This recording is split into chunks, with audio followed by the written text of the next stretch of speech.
अस्सलाम वालेकुम जी। आज का हमारा टॉपिक है थ्योरी ऑफ अल्फा डिके। हम देखेंगे कि अल्फा डिके कैसे मुमकिन है कि कब एक हीलियम न्यूक्लियाई न्यूक्लियस में से बाहर आता है, क्लासिकल थ्योरी क्या है, क्वांटम मैकेनिक अप्रोच क्या है और इसके जो लॉ है बुनियादी तौर पे उसे समझेंगे। तो शुरू करते हैं थ्योरी ऑफ अल्फा डिके।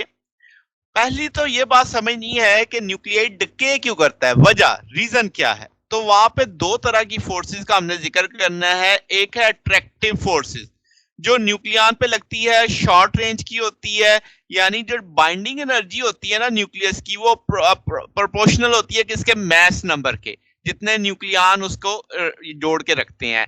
तो इसका मतलब आपके पास जितना न्यूक्लियन आपके पास बड़ा होता जाएगा उसके लिए बाइंडिंग एनर्जी बढ़ती चली जाएगी। अच्छा, फिर अगला मामला, प्रोटॉन चूंकि पॉजिटिव चार्जेस हैं उनमें रिपल्सिव फोर्स आ जाएगी।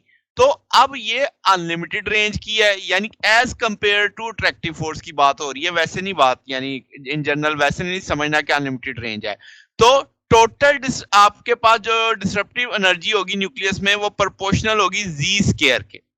अब आप ऐसे न्यूक्लियाई को देखें जिनका आपके पास 210 उनका मैस नंबर हो, तो आपके पास उनमें इतने ज्यादा न्यूक्लियन हो जाते हैं कि वो जो शॉर्ट रेंज अट्रैक्टिव फोर्सेस हैं, वो जो न्यूक्लियस को बांध के रखने वाली हैं, वो उस रिपल्सिव फोर्स पे गालिब नहीं यानी कमजोर पड़ जाती हैं। वो रिपल्सिव फोर्स उन पे गालिब आ जाती है, इसी वजह से न्यूक्लियाई डिके करते हैं।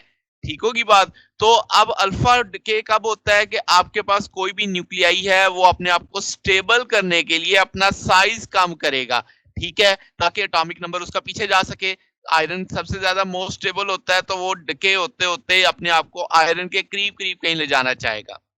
तो ये जो रिड्यूस साइज में करना है, तो उसका सबसे बेस्ट तरीका है कि बीच में से न्यूक्लियन निकाले जाएं। तो जब दो न्यूक्लियन आपके प्रोटॉन दो न्यूट्रॉन निकलते हैं तो वो एक हीलियम न्यूक्लियाई बनाते हैं। तो ये चीज बेसिकली अल्फा डिके आता है आपकी समझ में। अच्छा, अब अगली बात पे चलते हैं जो असल हमारा टॉपिक है कि जो अल्फा पार्टिकल है वो न्यूक्लियस से बाहर आने के कब काबिल होता है, किन चीजों पे डिपेंड करता है। सबसे पहली चीज कि उसके पास एनर्जी इतनी है भी या नहीं, फिर वो जो बैरियर है क्या उसको वो क्रॉस कर सकता है या नहीं। अब जनाब इसमें क्लासिकल क्या था, अल्फा पार्टिकल बैरियर क्रॉस कर सकता है अगर उसकी काइनेटिक एनर्जी जो है वो जो बैरियर की हाइट जितनी हो जाए या उससे ज्यादा हो जाए। ठीक है, ये एक सादा सा कंसेप्ट था।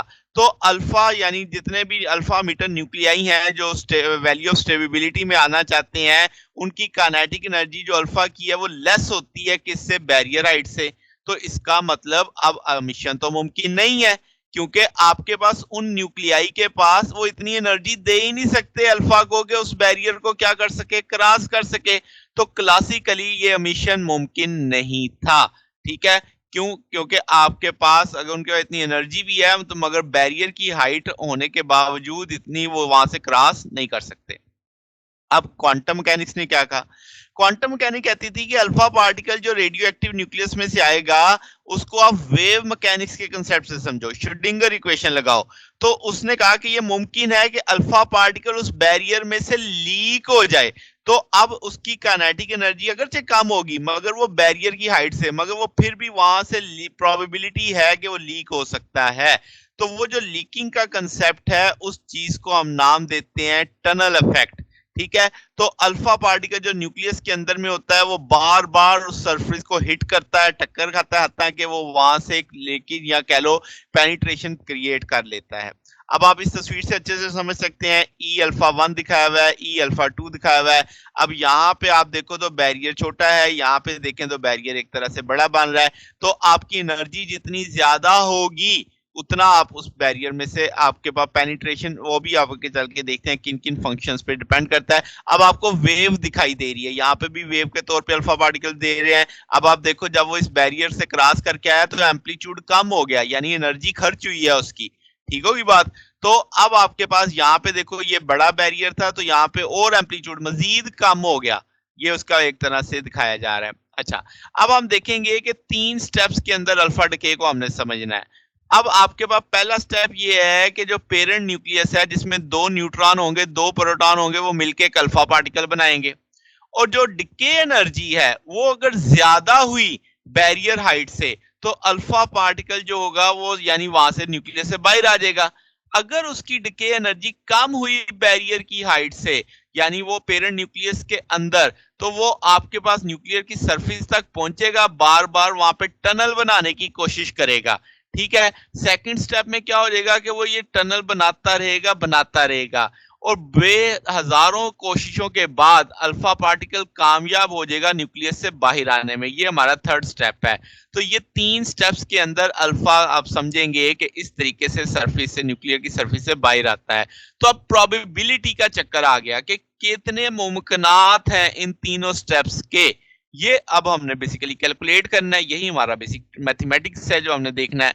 अगर आप इसी ग्राफ को थोड़ा एनर्जी के पहलू से देखो, डिस्टेंस के लिहाज से देखो, तो आपको देखो ये बैरियर की 2 सतह एंड दिख रहा है। एक जिसमें आर बराबर है आर नॉट के और ये है आर के। यहां से अब आप देखो तो वो स्केप होने वाली जगह है, ये वो वैली है आपके पास। अच्छा, तो आपके पास वर्टिकल एक्सिस पोटेंशियल एनर्जी को शो कर रहा है, ये आपके पास डिस्टेंस को शो कर रहा है, न्यूक्लियाई के यानी डिस्टेंस को जाहिर कर रहा है। जो पोटेंशियल एनर्जी होगी, जो बम्बार्डिंग अल्फा पार्टिकल होगी, उसका वो 25 मेगा इलेक्ट्रॉन वोल्ट, यानी ये जो टॉप आप देख रहे हैं ना, ये 25 मेगा इलेक्ट्रॉन वोल्ट पे है।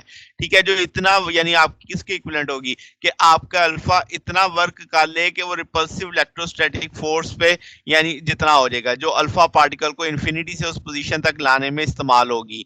ठीक है, outside the range of nuclear attractive forces. सादा सादा सा कंसेप्ट समझे। अगर आप इस पैराग्राफ को समझना चाहते हैं तो आपके लिए क्या है कि जी अल्फा पार्टिकल न्यूक्लियस से बाहर है, ठीक होगी बात। अब आपको उसको पकड़ के लाना है न्यूक्लियस के अंदर। जब आप उसे न्यूक्लियस के करीब लाएंगे तो इलेक्ट्रोस्टैटिक रिपल्शन आएगी, आपको वर्क करना पड़ेगा ताकि आप उस इलेक्ट्रोस्टैटिक रिपल्शन पे गालिब आ सकें। जब आप उस पर गालिब आएंगे फिर आपको उसको न्यूक्लियस के अंदर दाखिल करने पे भी वर्क करना पड़ेगा। तो वो जितना भी वर्क है वो यही लिखा हुआ है कि ये इज इक्वल है किस चीज के, जो वर्क डन आपको करना पड़ेगा अगेंस्ट इलेक्ट्रोस्टैटिक। ये जो इलेक्ट्रोस्टैटिक रिपल्शन है ये अल्फा पार्टिकल पर तभी लगेगी जब वो न्यूक्लियस से बाहर होगा, न्यूक्लियस के अंदर होगा तो ये इतनी इफेक्टिव नहीं होगी। ठीक है, तो अब आपके पास इंफिनिटी से उसको उसकी जगह तक लाने के लिए जितना वर्क करना पड़ेगा वो आपके पास एक तरह से हाइट ऑफ पोटेंशियल बैरियर बन जाएगा, जो कि इस केस में कितना है 25 मेगा इलेक्ट्रॉन वोल्ट है। तो अब आपको बैरियर, पोटेंशियल बैरियर का भी समझ आ गया कि क्या उससे मुराद ली जाती है। आगे चलते हैं। तो जनाब अब आपके पास जो पोटेंशियल बैरियर है वो आप V से निकाल सकते हैं। आपके पास K की वैल्यू लगा दी, ZE 2E आ जाएगा R के साथ। तो अल्फा पार्टिकल जो है ये अब एक तरह से ऐसे है जैसे एक बॉक्स के अंदर है और उसको वहां से निकलने के लिए कितनी एनर्जी चाहिए, 25 मेगा इलेक्ट्रॉन वोल्ट की एनर्जी चाहिए। अब जो नेचुरल अल्फा डिके होता है, जो अल्फा बाहर आते हैं उनकी एनर्जी 4 से 9 मेगा इलेक्ट्रॉन वोल्ट होती है, जबकि अंदर उसके पास कितनी थी, 25 मेगा इलेक्ट्रॉन वोल्ट की थी। तो इसका मतलब ये हुआ कि आपके पास जो एनर्जी अल्फा पार्टिकल की बाहर आते पे है वो कम है, 16 से 21 मेगा इलेक्ट्रॉन वोल्ट कम है, क्योंकि 25 तो वो है ना जो उसको रिक्वायर्ड है उस बॉक्स के अंदर। तो अब इसका अंदर वो एनर्जी कहीं तो गायब हुई, कहीं तो खर्च हुई। तो अगर जब एक्सपेरिमेंट से देखते हैं, एक्सपेरिमेंट के साथ कंपैरिजन करें तो 4 to 9 मेगा इलेक्ट्रॉन वोल्ट बाहर आने पे उसके पास एनर्जी है, जबकि इतनी शॉर्ट होगी क्योंकि अंदर तो 25 मेगा इलेक्ट्रॉन वोल्ट उसे बॉक्स में होने मौजूद होने के लिए 25 मेगा इलेक्ट्रॉन वोल्ट उसके पास होने चाहिए। ठीक है, अच्छा जी, तो अब जरा देखते हैं आगे चल के। अब हम देखते हैं decay probability per unit time, इसे लैम्डा से जाहिर कर देंगे और आपके पास फ्रीक्वेंसी आ जाएगी, पी यहाँ पे प्रोबेबिलिटी है, ठीक होगी बात। तो decay probability per unit time, यहाँ पे मैं टाइम मिस कर गया हूं। तो अब आपके पास ये जनाब आ गया न्यू, आपके पास क्या है, नंबर ऑफ कॉलम सफर्ड पर second by alpha particle with the potential barrier, यानी अल्फा कितनी दफा टक्कर मार रहा है एक सेकंड में, सादा सादा लफ्जों में ये उसकी फ्रीक्वेंसी हो जाएगी। अगर आप इस चीज को समझना चाहें तो आप समझो कि अल्फा पार्टिकल एग्जिस्ट करता है न्यूक्लियस के अंदर, और अंदर बैक एंड फोर्थ मूव कर रहा है न्यूक्लियर के डायमीटर में। तो आपके पास जो फ्रीक्वेंसी होगी V/2R। अब अल्फा पार्टिकल की वेलोसिटी, ये आपके पास रेडियस और ये आपके पास वेलोसिटी आ जाएगी, ठीक होगी बात। अब आपके पास ये 14 है जी। तो अब आपके पास R0 आ गया, ये रेडियस आ गया। तो अब इसको सॉल्व करेंगे तो आपके पास ये ऑर्डर जो बनेगा 10⁻21 पर जो कोलिजन्स होंगी पर सेकंड वो बनेंगी। इसका मतलब बैरियर को इतनी दफा एक सेकंड में वो टक्कर मारता है, फिर भी वो बाहर नहीं निकल पाता, उसे वेट करना पड़ता है। और कुछ मामलात में तो 10⁻10 ईयर्स तक उसे बैरियर को पेनिट्रेट करने में टाइम लग जाता है। तो P यहाँ पे क्या है, प्रोबेबिलिटी के पार्टिकल उस बैरियर से ट्रांसमिट होगा या नहीं होगा, उसकी जो प्रोबेबिलिटी है। तो अब तीनों फैक्टर आपको इस टूल के पता लग गए। आगे चलते हैं, अब प्रोबेबिलिटी जरा मालूम करते हैं, क्योंकि आपके पास जो फ्रीक्वेंसी है अब वो आपको मालूम है, P मालूम होगा तो डिके प्रोबेबिलिटी हमारे पास पर यूनिट टाइम आ जाएगी। अच्छा जी, तो अब आपके पास क्या है, अगर हम के अल्फा पार्टिकल न्यूक्लियस के साथ हमेशा टकराई ही मारता रहता है, उसके साथ उलझता ही रहता है, तो उसकी जो काइनेटिक एनर्जी होगी उसे हम ई नॉट कह देते हैं। तो अब चूंकि अल्फा पार्टिकल की हम डी ब्रॉगली वेवलेंथ के साथ कंपैरिजन देख रहे हैं, तो अल्फा पार्टिकल का एक वेव फंक्शन भी होना चाहिए जिसे हम साई कह देते हैं। तो अब प्रोबेबिलिटी अगर हम अल्फा पार्टिकल की देखें ई नॉट एनर्जी के साथ at R is equal to R, तो आप कहेंगे वो साई स्क्वायर से मेजर किया जा सकता है। साई यहाँ पे श्रोडिंगर वेव इक्वेशन से हम निकाल लेते हैं, तो वो आपने श्रोडिंगर वेव इक्वेशन लिख दी, वी आपको पोटेंशियल मालूम है, वो आपने उसकी वैल्यू प्लेस कर दी यहाँ पे। ठीक हो गया बात। अब आपके पास ई नॉट माइनस वी उसकी टोटल एनर्जी बन जाएगी, ई काइनेटिक थी, वी यहाँ पे पोटेंशियल है। अब अगर हम कहें कि आर नॉट जो है वो लेस है आर से और आर से, यानी रेंज आर नॉट और आर के बीच में है, तो वेव फंक्शन को हम ले लेते हैं ई की पावर एस। तो यहाँ से आप वेव फंक्शन को डिफरेंशिएट करेंगे आर के लिहाज से, फिर सेकंड टाइम डिफरेंशियल करेंगे। अब जब सेकंड टाइम डिफरेंशियल करेंगे तो दो फैक्टर बन जाएंगे, प्रोडक्ट रूल एक तरह से लग जाएगा। तो अब आपके पास जो फर्स्ट फैक्टर है, यानी जिसमें D square S over D R square आ रहा है, ये इतना छोटा हो जाएगा, निग्लिजिबल हो जाएगा। ठीक है, तो इसे हम वैसे निग्लेक्ट कर देंगे, तो ये आपके पास रिमेनिंग फैक्टर आ जाएगा। ओके होगी बात। अब आप इक्वेशन 1 के अंदर वो वैल्यूज प्लेस कर दिया आपने, तो जनाब अब आपके पास क्या आ गया, इसमें ये वैल्यूज आपने इक्वेशन 1 में लगा दी हैं। इसको थोड़ा सा आपने एडजस्ट करना है कि वो किस तौर पे कि यहाँ पे ई एस दोनों से कॉमन लेके दूसरी तरफ जाके जीरो हो जाएगा, रिमेनिंग फैक्टर लिख दिया, ऑर्डर चेंज कर देंगे, ई नॉट दूसरे आपके पास दूसरी तरफ ले जाएंगे तो माइनस में आ जाएगा, तो नेगेटिव अंदर ले जाएंगे, तो ये इस तौर पे लिखा जा सकता है। फिर क्वाड्रेटिक फार्मूला लगाएंगे, क्वाड्रेटिक फार्मूले के मुताबिक इसको सॉल्व करेंगे। अब इसमें से कोई चीज यानी थोड़ा सा एडजस्टमेंट कर लेना है ना, 8 पाई स्क्वायर है तो 4 पाई इधर कर लेंगे, 2m अंदर लिख देंगे, और आप इसको देखेंगे तो ये स्क्वायर रूट से बाहर आ सकता है, plus minus 2 pi over H, और ये सारा अंदर लिखा हुआ है। अब ये जो स्क्वायर रूट के वाला फैक्टर है इसे हम काई कह देते हैं, तो ये काई आपके पास आ जाएगा partial S over partial R plus minus 2 pi H chi आ गया। अब आपकी रेंज प्लस माइनस के साथ है, तो इसका मतलब प्लस के साथ भी लिखा जा सकता है, माइनस का, मगर आप इसको किस रेंज में देख रहे हैं, आर नॉट से आर के अंदर। यानी अगर मैं फिग दिखाऊं तो ये आर नॉट से आर के अंदर, ये देख रहे हैं ना, यहां से लेकर टनल से ये वाला कंसेप्ट जो आ रहा है, ये दिस वन आर नॉट से आर के अंदर हम इसकी प्रोबेबिलिटी चेक कर रहे हैं। तो जनाब अब आपने उसको वैल्यू लिख दिया, D S over D are था, पार्शियल आर दूसरी तरफ चला गया तो इंटीग्रल डी आर आ गया, आर नॉट से आर तक का फैक्टर लग गया, आपने इस पे लिमिट अप्लाई कर दी, ये वैसे ही लिख दिया आपने।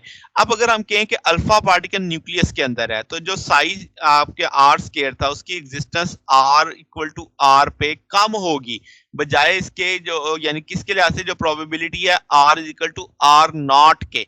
ठीक होगी बात। तो इसका मतलब ये हुआ कि आप इसको एक दफा प्लस के साथ लिखने वाले हैं, एक दफा माइनस के साथ लिखने वाले हैं। अल्फा पार्टिकल आप न्यूक्लियस के अंदर ऑसिलेट कर रहा है, उसकी सर्टेन एक फ्रीक्वेंसी है, कोलाइडिंग फ्रीक्वेंसी है, जो कि आप v ओवर 2r से टाइम पर सेकंड हम पीछे पढ़ के आए हैं। तो अगर मैं कहूं r बराबर है r नॉट के, तो आप कहेंगे v ओवर 2r आ जाएगी ये आपके पास, और यहाँ पे ये जो प्रोबेबिलिटी है v ओवर 2r के बराबर लिखा जा सकता है। ठीक होगी बात। तो अब आपके पास हम कहेंगे कि जो एग्जिस्टेंस प्रोबेबिलिटी है r बराबर r पे, पहले मैं देख रहा था r बराबर r नॉट के, अब मैं देख रहा हूँ r बराबर r के, तो वो बराबर आ जाएगी p is equal to psi R square. अब जनाब यहां से आपने दोनों की एक तरह से रेशियो ले ली, psi R square over psi की, वो दोनों वैल्यूज लगा दी आपने, इसको थोड़ा सा सॉल्व कर लेना है आपने, ये आपकी प्रोबेबिलिटी आ गई। अब ये वैल्यू हम उठा के डाल सकते हैं रिलेशन के अंदर, तो ये आपके पास इस सारे को सॉल्व किया जा सकता है, e की power 2 S R minus S R exponential आ जाएगा, यानी 3 और 4 को आपने एक तरह से सॉल्व कर लिया है। तो अब आप उसकी वैल्यू लेके सॉल्व करेंगे तो new over 2r exponential minus 4 pi over h, और ये सारा फैक्टर हो गया, उसकी की वैल्यू भी लगा दी आपने। अब यहां से हमें समझ आता है नेगेटिव का साइन।